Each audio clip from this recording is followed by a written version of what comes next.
நான் ரீசெண்டாக படித்து முடித்த புத்தகம் தான் தலித்துகளும் தண்ணீரும். இந்த புத்தகம் எழுதியிருக்கிறது கோ ரகுபதி அவர்கள். இந்த புத்தகத்தில் எதை பற்றி பேசியிருக்காங்க அப்படின்னா, வரலாறு நெடுக தலித்துகளோட நிலை தண்ணீரை சம்பந்தப்படுத்தி எப்படி இருக்கு அப்படின்றதான் பேசியிருப்பாங்க.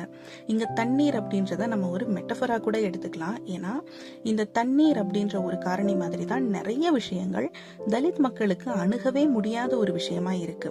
அப்போ இந்த தண்ணீர் அப்படின்றத மையமா வச்சு பேசும்போது வரலாறு நெடுக தலித்துகளோட நிலை எப்படி இருக்கு அப்படின்றத நம்மளால புரிஞ்சுக்க முடியும்.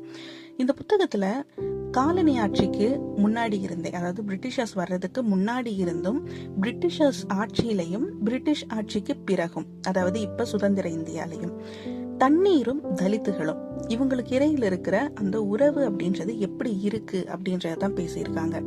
இந்த உறவு அப்படின்றது வெறுமனே அந்த கதை இந்த கதை அந்த மாதிரி இல்லாம வரலாற்று ஆதாரங்களை வச்சு பேசியிருக்காங்க. இந்த சமூகத்தை பொறுத்தவரை அதிகாரத்தை செலுத்துறதுக்கு நிறைய காரணிகளை இந்த சமூகம் வச்சிருக்கு. அதுல ரொம்ப முக்கியமானது தண்ணி. அதுவும் முக்கியமா தலித்துகள் மேல அதிகாரம் செலுத்துறதுக்கு இந்த சாதிய சமூகம் பயன்படுத்துற ஒரு காரணி தான் இந்த தண்ணீர் அப்படின்றது. ஏன்னா எப்பவுமே நல்ல தண்ணி எதுவுமே தலித் மக்களுக்கு கிடைக்கிறது இல்ல. அவங்களுக்கு எப்பவுமே ஒண்ணு மாசுபட்ட தண்ணீரா இருக்கும், இல்ல நல்ல தண்ணீரை அணுக முடியாத இடத்துல தலித்துகள் இருப்பாங்க. இப்படிதான் காலம் காலமா தலித்துகளோட நிலை இருக்கு அப்படின்றத பத்தி பேசியிருப்பாங்க. இப்போ இந்த உலகமயமாதல் காலகட்டத்துல தண்ணீர் அப்படின்றது பொருளாதாரம் சம்பந்தப்பட்ட ஒரு விஷயமா மாறிடுச்சு. சோ இதுல தலித்துகளுக்கு பிரச்சனை இல்லை, அவங்களுக்கு காசு இருந்தா அவங்க வாங்கிக்க முடியும் அப்படின்னு சொல்லிட்டு ஒரு வாதம் வைக்கப்படுது. ஆனா ஆக்சுவலா அது அப்படிதான் ஒர்க் ஆகுமான்னு கேட்டா கண்டிப்பா இல்லை. ஏன்னா பொருளாதாரத்துல நிறைய பின்தங்கி இருக்கிற மக்களும் தலித் மக்கள் தான். அப்போ இங்க பொருளாதாரம் அப்படின்றது அவங்களுக்கு ஒரு காரணியா தண்ணீரை அணுகிறதுக்கு வச்சிருந்தா கூட தலித் மக்களுக்கு பொருளாதாரம் இல்லை. அந்த வகையிலையும் தலித் மக்களால இப்போ தண்ணீரை அணுக முடியாத ஒரு நிலை இருக்கும். இந்த தண்ணீரை அணுக முடியாம இருக்கிறது அப்படின்னு சொல்றதுக்கு காரணம் என்ன அப்படின்னா, ஒவ்வொரு இடத்துலயும் இந்த தண்ணிய தலித் மக்களுக்கு கொடுக்கறது அப்படின்றது ஆதிக்க சாதியினர் மனசு வச்சாதான் நடக்கும் அப்படின்ற நிலையில இருக்கும்.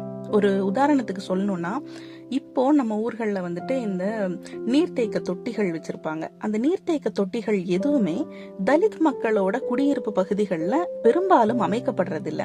அதுக்கு காரணம் என்னன்னா, இந்த தண்ணி அப்படின்றது தீட்டு புனிதம் அப்படின்ற விஷயங்களை கடத்துறதுக்கும் அதை சரி பண்றதுக்குமான ஒரு விஷயம்னு பார்க்கப்படுது. இன்னும் லிட்டரலி சொல்ல போனோம்னா, இந்த தண்ணி அப்படின்றது ஒரு புனிதமான விஷயம், இத தலித்துகள் தீண்டக்கூடாது அப்படின்ற ஒரு கற்பிதம் ஃபர்ஸ்ட்ல இருந்தே நம்ம நாட்டுல நிலவி இருக்கு. அந்த ஒரு பழக்கத்துல இந்த தலித் மக்களோட குடியிருப்புகள்ல அவங்களுக்கான நீர்த்தேக்க தொட்டிகள் கூட பெரும்பாலும் கட்டப்படுறதுல, அவங்களுக்கு கூட தண்ணி எங்க இருந்து வரும் அப்படின்னா வெவ்வேறு இடங்கள்ல இருந்து அந்த குறிப்பா சொல்ல போனா ஆதிக்க சாதியினர் இருக்கிற அந்த இடங்கள்ல நீர்த்தேக்க தொட்டிகள் அமைச்சு அவங்க தண்ணீரை திறந்து விடுவாங்க. அந்த தண்ணி தலித் மக்களுக்கு சேரும். அப்படிதான் இப்ப நிலை இருக்கு. இதுக்கு முன்னாடி தலித் மக்கள் இருக்கிற குடியிருப்புகள்ல குடிநீர் வசதி அப்படின்றதே பெருசா இருக்காது.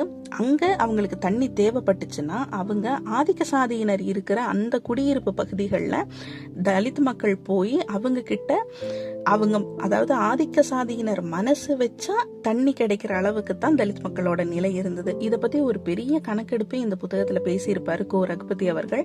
இது கிட்டத்தட்ட ஒரு ஆராய்ச்சி கட்டுரையோட தொகுப்பு மாதிரி தான் இருக்கும். அதே மாதிரி இங்க தனி கிணறு அமைக்கிறது, இல்லைன்னா தனி நீர்த்தேக்க நிலைகள் அமைக்கிறது அப்படின்றதெல்லாம் ஒரு விஷயமா சொல்லப்பட்டது. அது எந்த அளவுக்கு எஃபெக்டிவா இருந்திருக்கு அப்படின்றதையும் இந்த புத்தகத்துல நம்ம பார்க்க முடியும். இன்னும் சொல்ல போனா, இங்க தனியா நீர்த்தேக்க அமைப்புகள் தலித்துகளுக்காக அமைக்கப்பட்டால் அத ஆதிக்க சாதியினர் எதிர்த்திருக்காங்க அப்படின்றத வரலாற்று ஆதாரங்கள் மூலமா இவர் சொல்றாரு. அதே மாதிரி பிரிட்டிஷ் இந்தியால எந்தெந்த மாதிரி எல்லாம் இந்த நடவடிக்கைகள் எடுக்கப்பட்டுச்சு, தண்ணி கொடுக்கறதுக்காக என்னென்ன நடவடிக்கைகள் எடுக்கப்பட்டுச்சு, அதையும் இந்த ஆதிக்க சாதியினர் எப்படி தடுத்தாங்க அப்படின்றதையெல்லாம் பேசியிருப்பாரு.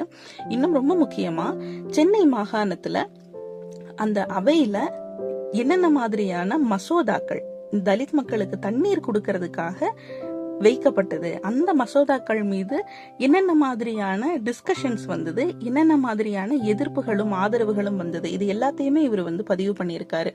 முக்கியமா MC ராஜா அவர்கள், தாத்தா ரெட்டமலை சீனிவாசன் அவர்கள், ஆர் வீரையன் அவர்கள், இவங்க எல்லாருமே வந்துட்டு இந்த மசோதாக்களை தாக்கல் செய்து அது எப்படியெல்லாம் விவாதத்துக்கு எடுத்துக்கொள்ளப்பட்டது அப்படின்றத பத்தி அவங்க பேசியிருப்பாங்க. அதே மாதிரி ஒவ்வொரு இடத்திலும் ஆதரவும் எதிர்ப்பும் தலித்துகளுக்கு தண்ணீர் கொடுக்கறத பத்தி எப்படி இருந்தது அப்படின்றதையும் ரொம்ப டீட்டெயிலா பேசியிருப்பாரு. பொது நீர்நிலைகளை அணுகிறதுக்கும் பொது வசதிகளை பயன்படுத்திக்கிறதுக்கும் தலித்துகளுக்கு சம உரிமை கொடுக்கப்படுறது தான் தலித்துகளோட இந்த பிரச்சனைகளுக்கெல்லாம் ஒரு தீர்வா இருக்குமே தவிர, அவங்களுக்காக தனித்தனியா ஒவ்வொரு விஷயத்தையும் உனக்கான தனி கிணறு, உனக்கான தனி குளம் இப்படின்னு அமைக்கிறதால முழுமையா சரி செய்யப்படாது. இங்க பொது வசதிகள் எல்லாமே எல்லாராலையும் சமமா உரிமை கொண்டாடப்படும் போது மட்டும்தான் இது சரியாகும் அப்படின்றத இந்த புத்தகம் கடைசியில நமக்கு விளக்கி சொல்லும். 3ஆம் உலகப் போர் அப்படின்றதே தண்ணீருக்காக தான் நடக்க போகுது அப்படின்னு சொல்லி நிறைய அறிஞர்கள் சொல்றாங்க. ஆனா வரலாறு நெடுக தலித்துகளுக்கு இந்த போராட்டம் இருந்துகிட்டே இருக்கு. அவங்களுக்கு 3ஆம் உலகப் போர் பல வருடங்களுக்கு முன்னாடியே ஆரம்பிச்சிருச்சு அப்படின்னு தோணும். ஏன்னா அந்த அளவுக்கு தண்ணீருக்காக தலித்துகள் காலம் காலமா போராடிக்கிட்டே இருக்காங்க. அந்த போராட்டங்களை எல்லாம் தொகுத்து என்னென்ன மாதிரியான விஷயங்கள்லாம் நடந்திருக்கு அப்படின்னு நமக்கு விளக்கமா சொல்ற புத்தகம் தான் இந்த தலித்துகளும் தண்ணீரும் அப்படின்ற புத்தகம். இந்த புத்தகம் நம்ம படிச்சு முடிக்கும் போது தலித்துகள் பற்றியும், தலித்துகளுக்கு தண்ணீரை அணுகிறதுல இருக்கிற பிரச்சனைகளை பற்றியும், தண்ணீர் அப்படின்றது பொதுவா எப்படி இந்த சமூகத்துல பார்க்கப்படுது அப்படின்றத பத்தியும் நம்மளோட புரிதல் வேற ஒரு தளத்துக்கு கண்டிப்பா நகரும். இந்த தலித்துகளும் தண்ணீரும் அப்படின்ற புத்தகம் எல்லாருமே கண்டிப்பா படிக்க வேண்டிய ஒரு முக்கியமான புத்தகம். கண்டிப்பா படிச்சு பாருங்க. உங்களுக்கும் இது ரொம்ப உதவிகரமாகவும் இருக்கும்.